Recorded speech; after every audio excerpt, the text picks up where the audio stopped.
Okey, hai semua. Jadi hari ini kita akan sambung dengan soalan 18. Okey, kita still discuss SPM Trial Negeri Pahang tahun 2020. Okey, AdMed Paper 1.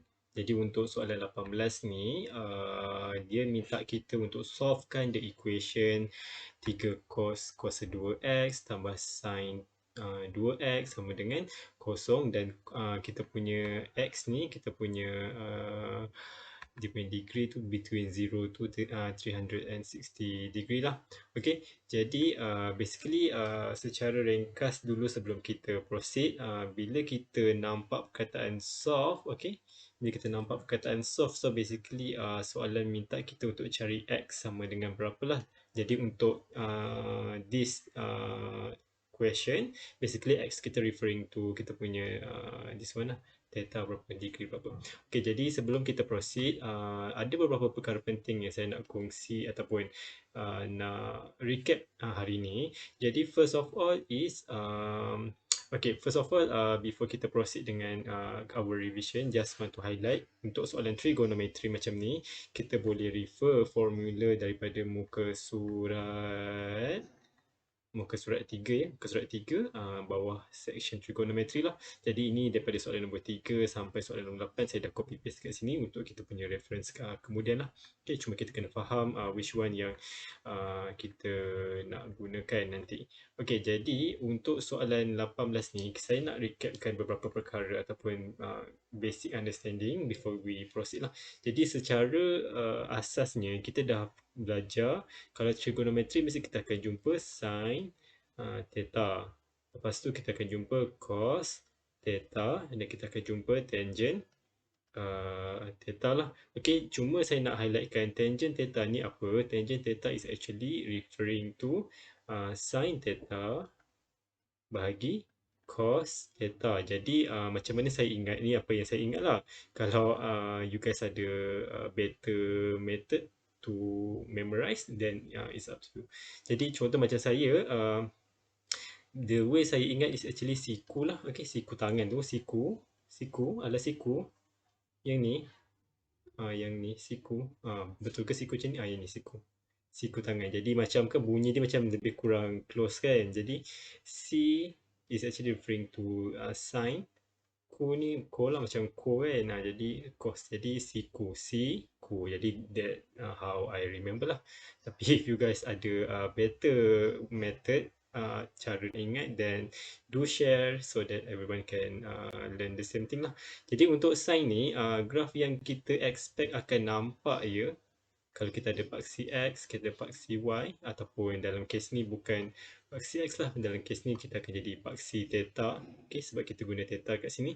Jadi sin punya graph is basically bentuk S lah, okay, bentuk S kat sini. Dia bentuk S macam ni. Dan ini adalah normal punya cycle ni untuk sin, di mana ini akan jadi 360 degree lah, ini akan jadi 180 degree, di sini kosong. Jadi this one referring to sin theta. Okay. Dan untuk cos pula, okay, untuk cosine pula, saya guna warna hijau pula ya. Okay, jadi kita ada, sama juga kita ada paksi. Okay. Dalam kes ni ada theta. Dalam ni maybe y lah. Okay. Jadi cos ni bentuk dia macam C jugalah bentuk dia. Jadi bentuk dia akan jadi kurang macam ni lah. Okay. Bentuk dia macam ni. Jadi kita akan expect this one is the normal punya cycle for cos theta. Jadi this one sama juga akan jadi 360. This one tengah-tengah akan jadi 180 lah. Okay, 180 degree. So this one you guys boleh tahu lah. Yang ni akan jadi, sebab dia actually sama besar. Jadi yang ni akan jadi 90 darjah. So this one akan jadi 270 darjah. Okay, this one is for cos theta. Okey, jadi itu secara ringkas berkenaan dengan 3 trigonometry ni. Okey, lepas tu saya juga nak kongsikan berkenaan dengan quadrant. Okey, quadrant ni selalunya the normal thing jugalah yang kita selalu dengar. Okey, let's say saya ada 4 quadrant. Bukan let's say lah, memang kita akan ada 4 quadrant. So this one is the first quadrant, this one is the second quadrant, This one is the third quadrant and this one would be your fourth quadrant lah, quadrant keempat, 1, 2, 3, 4. So basically the way graph kita, bukan graph lah, angle kita expect akan bergerak is actually daripada sini, dia akan bergerak ke sana lah. Okay, kita expect dia bergerak macam tu sebenarnya. Okay, jadi apa yang saya nak highlight dekat sini sebenarnya adalah that is the first thing lah, maksudnya dia akan bergerak daripada turutan. Jadi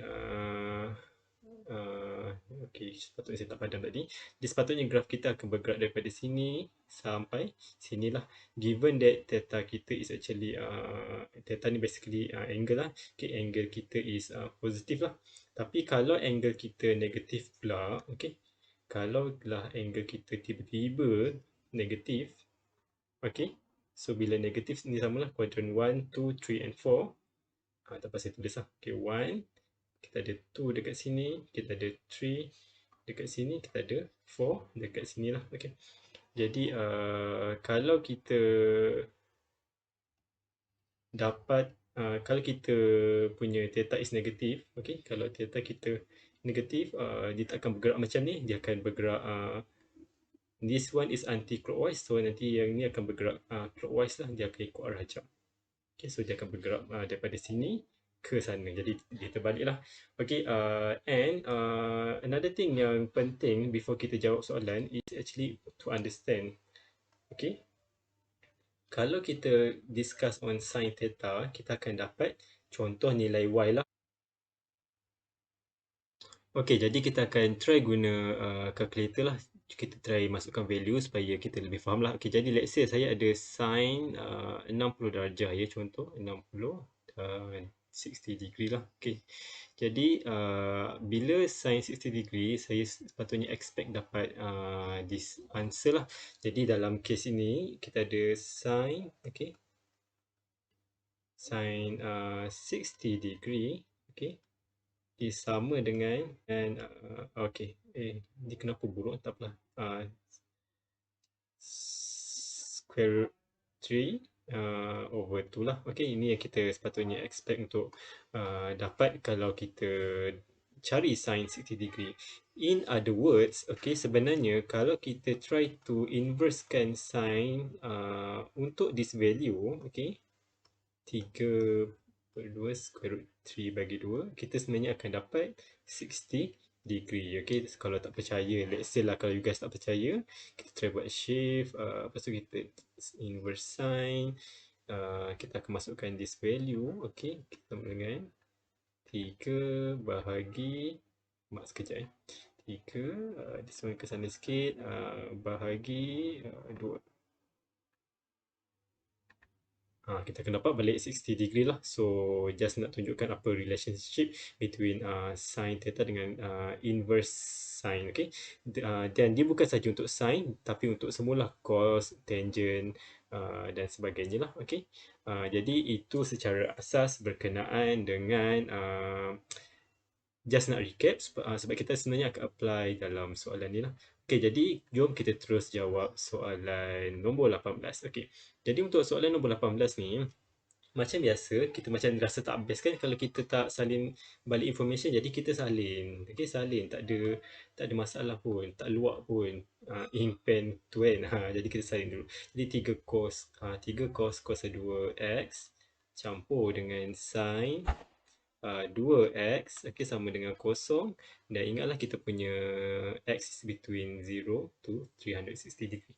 Jadi untuk jawab soalan ni, selalunya apa yang saya buat, sebenarnya saya paling tak suka bila nampak kita punya trigonometry ni dalam gandaan dua. Maksudnya selalunya akan dapat cos x, sin x, tu akan jadi senang. Tapi tiba-tiba ada sin 2x. Jadi apa yang saya akan buat, saya akan refer to the formula yang available dekat kita punya exam paper sheet tu lah. Jadi saya akan copy paste balik. Okay, just for reference, you guys can always refer to page 3 nanti. Okay, jadi contoh. Okay, jadi dekat sini apa yang saya nak buat sebenarnya, saya nak tengok ada tak kita boleh convertkan daripada sin 2x ni kepada amount ataupun trigonometry yang lain lah. Dan kalau kita tengok formula yang melibatkan sin 2x ni ataupun 2 theta ataupun 2a lah dalam kes ni adalah this formula sebenarnya, formula nombor 6 ni, okey. Jadi saya akan gunakan this formula untuk kita jawab soalan untuk kita substitute lah. Okay, jadi first of all, let me crop this image first, or otherwise dia akan makan ruang. Sekejap kita crop soalan nombor 6. Okay, sebenarnya kita crop sampai sini. Okay, okay kita crop. Okay, okay. Jadi kita akan guna this formula lah. Okay, jadi saya akan proceed dengan jawab soalan. Maksudnya saya akan substitute sin ni. Saya akan expandkan jadi 2 sin x cos x. Jadi untuk case ini, apa yang saya akan buat, okay. Jadi 3 cos, okay, kuasa 2x, okay. 3 cos kuasa 2x campur dengan, kita akan guna this one lah, okay. 2 sin x darab cos x, okey. Jadi sama dengan kosong. Okey, daripada sini apa yang saya nampak sebenarnya, okey, ni ada cos. Okey, kita tahu ya. Maksud dekat sini adalah basically this one is cos x darab kuasa 2. Maksudnya 3 darab cos x darab cos x, okey. Dan dekat sebelah sini pun kita ada cos x. Jadi saya akan factorizekan cos x ni di hadapan. Okey, kita try tengok apa yang kita boleh buat. Jadi kita akan dapat cos x dekat sini. Okey, kita akan dapat cos x dekat situ. Lepas tu yang tinggal dekat dalam adalah 3 cos x lagi. Okey, tambah dengan 2 sin x je lah dekat sini. Sama dengan kosong. Okey, daripada sini apa yang saya boleh buat, bayangkan ini adalah A. Okey, ini A. Ini adalah B. Jadi apa yang saya akan buat A sama dengan kosong. Okay, A sama dengan kosong sebab A darab B sama dengan kosong. Jadi saya akan buat A sama dengan kosong dulu. And then saya akan buat B pula untuk sama dengan kosong kemudian. Okay, jadi A sama dengan kosong is cos X sama dengan kosong lah. Okay, kalau kita guna calculator, okay, kita tahu kita nak cari X kan. Jadi apa yang saya akan buat dekat sini, okay, basically saya akan guna inverse cos, okay, dalam ni adalah 0 degree, okay, sorry bukan 0 degree lah, kosong, sorry, kosong, lepas tu saya nak tahu x sama dengan berapa lah, okay, jadi x saya adalah sama dengan berapa, kita boleh simply guna calculator, jadi saya akan dapat, inverse cos kosong, saya akan dapat 90 darjah. Jadi X sama dengan 90 darjah. Ini yang pertama yang saya dapat lah. Okey. Akan tetapi, belum habis ni. Akan tetapi, kita punya, okey, akan tetapi soalan cakap X is between 0 to 360. Jadi, 90 darjah ni actually, okey, kalau kita refer to quadrant tadi balik, okey, kalau kita refer to quadrant tadi, ada 4 quadrant, okey. Kalaulah kita tambahkan something referring to this one, let's say theta, actually kita pun possible untuk dapat dekat sini juga. Okay, so apa yang saya akan buat is actually 90 degree referring to this one, 90 degree. Okay, maksudnya daripada this one, daripada quadrant 1 lah. Tapi quadrant 3 pun actually possible ya. Jadi apa yang saya akan buat, this is x1, x2 saya akan jadi 90 darjah tambah 180 darjah lah, in which akan dapat sama dengan 270 darjah untuk yang case A ni. Okay, itu kalau dari segi kuadran lah. Kalau kita try tengok dari segi gambar rajah ataupun graf tadi, kita tahu cos dia punya graf macam cos macam huruf C kan. Jadi graf ni akan jadi macam ni lah. Jadi memandangkan dia cos X, okay. Jadi dia punya cycle ada satu je lah, okay. Jadi ini adalah 360 darjah, okay. Ini adalah 180 darjah dan kita tahu tadi this one should be 90 darjah sebab dia sama sahaja sebenarnya. This one should be 270 darjah. Dan memandangkan ini cos X, okay, so this one is X, this one is Y, okay. Dan kita nak cari nilai X, okay. Inverse maksudnya nak cari degree kan. Kita nak cari degree berapa yang akan menghasilkan cos X sama dengan kosong, kan. Kita nak cari degree berapa yang menghasilkan cos X sama dengan kosong. Daripada gambar rajah kita ni sebenarnya kita boleh tahu ya, degree yang menghasilkan cos X adalah 90 darjah. Okay, sorry, 90 darjah. Sekejap ya. 90 darjah dekat sini dan juga 270 darjah di sini lah. Okay, 270 darjah di sini.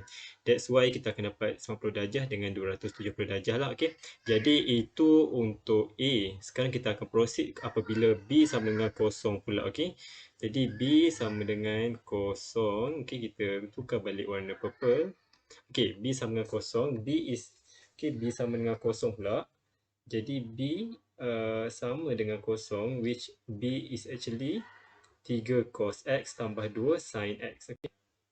3 cos X, 3 cos X tambah dengan 2 sin X. Okay, daripada sini, okay, sorry, sama dengan kosong. Okay, daripada sini, apa yang saya akan buat adalah, saya akan pindahkan ini ke sana. Kenapa? Nanti kita akan tengok nanti. Okay, 2 sin X sama dengan negatif 3 cos X lah. Okay. Jadi, apa yang saya nak buat sebenarnya, saya nak menghasilkan satu trigonometri. Saya tak nak asing-asing. Saya tak nak sin, saya tak nak cos. Maksudnya, dekat sini kan ada dua jenis trigonometri kan. Saya cuma nak satu trigonometri. Jadi, apa yang saya akan buat, saya tahu tadi, tangent X, okay, is sama dengan siku kan. Siku. Jadi, C dekat atas, which is sin X. Ku tu lebih kurang macam cos lah, cos X. Jadi apa yang saya akan buat, saya akan try dapatkan formula ataupun dalam bentuk macam ni lah, sin X bagi cos X. Jadi daripada sini saya akan pindahkan coefficient dengan coefficient dalam satu tempat dan sin dengan cos satu tempat lah. Jadi dekat sini akan maintain sin X, okay. Cos ni saya akan pindah ke bawah, jadi akan jadi bahagi. Kat sini akan jadi negatif 3. 2 akan pindah ke sana, akan jadi bahagi 2 lah. Jadi dekat sini kita tahu this one actually referring, okay, this one is actually referring to tangent X sama dengan negatif 3/2. Okay, jadi kita guna calculator, okay, macam biasa. Sebelum kita nak start, kita kena faham dulu lah apa maksudnya. Maksudnya kita nak cari degree berapa yang menghasilkan this amount. Jadi kita akan guna kita akan guna kita akan guna inverse tangent of negatif 3/2 untuk kita tahu degree berapa yang menghasilkan that amount lah, okay. Okay, jadi kalau guna calculator, okay, jadi kita akan guna shift tangent untuk dapatkan inverse tangent dan masukkan je nilai negatif 3 bahagi 2 lah, okay. Kita akan dapat nilai dia adalah negatif 56. Okay, jadi X kita seterusnya, okay, X kita yang seterusnya adalah negatif 56.3 099 degree lah. Okay, dan ingat tadi yang saya dah mention sebelum tadi, kalaulah degree tu negatif sebenarnya, dia sebenarnya merujuk kepada dia bergerak daripada sini ke sini kan. Kalau kita punya theta tu negatif. Jadi apa yang saya akan buat, ini bukan jawapan akhir ya.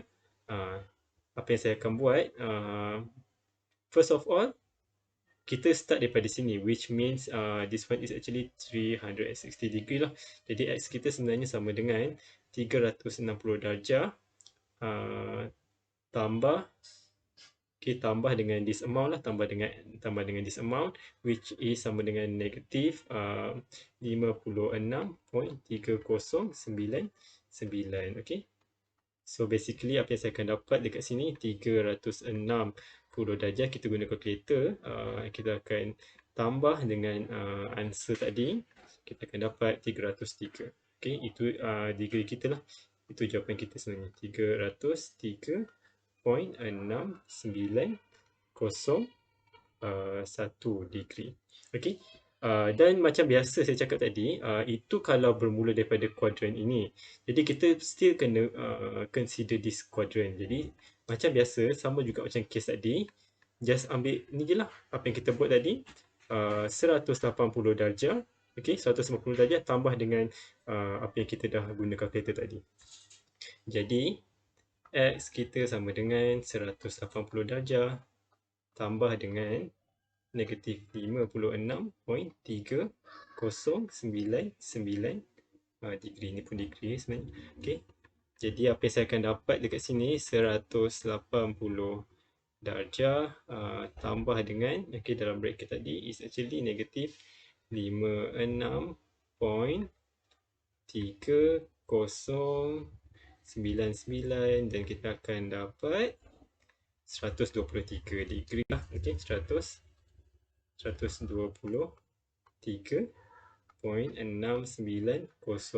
degree. Okay, tapi so apa yang saya akan buat in the end, saya akan combine semua X yang saya dah cari.